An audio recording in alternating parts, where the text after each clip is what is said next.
Kanya-kanyang tinda muna sa likod na nasunag na Balagtas Public Market sa Bulacan ang mga naperwisyong vendor ng palengke. Nakatakda naman daw silang bigyan ng relocation site ng lokal na pamahalaan. Mayulat on the spot si Athena Imperial.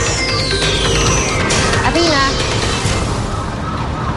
Maris, patuloy pa rin ang investigasyon ng Bureau of Fire Protection dito sa Balagtas, Bulacan ukol sa sunog na tumupok sa Balagtas Public Market kahapon.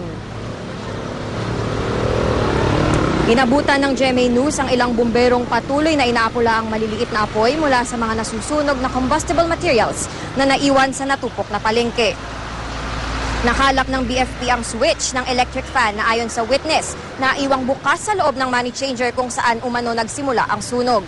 Bukod sa naiwang umaandar na bentilador, kwento umano ng mga witness na iwan ding bukas mula noong Biyernes ang ilaw sa money changer.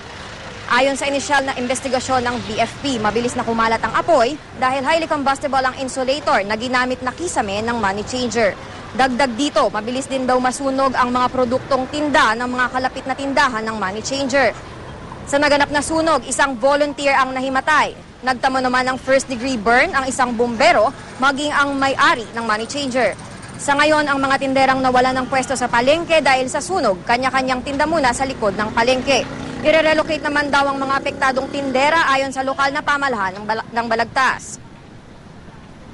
Prioridad daw ng nakapwesto o prioridad daw na magkapwesto sa relocation site ang mga nagtitinda ng dry goods dahil 75% umano ng dry goods section ang natupok ng apoy. Samantala, wala pa rin kuryente ang mga kalapit na establishmento ng pampublikong pamilihan. Inaasahan na magkakakuryente rin ngayong linggo.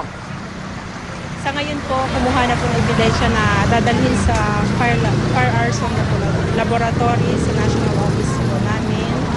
Yung ibang mga nagtitinda nandun ngayon sa may public toda terminal namin na kung saan yung mga obstruction doon ay nililinisan namin sa ngayon para malinis yung lugar. At pagka nagtayo ng temporary stalls, maayos gumalaw. Maris, kasalukuyan ngayon naglalagay ng harang sa harap ng pamilihang pambayan dito sa Balagtas upang maiwasan daw yung mga kawatan na magnakaw ng mga bakal at iba pang mga maaaring magamit dito sa nasunog na public market. At yan muna ang pinakahuling balita mula dito sa Balagtas, Bulacan. Maris? Maraming salamat, Athena Imperial.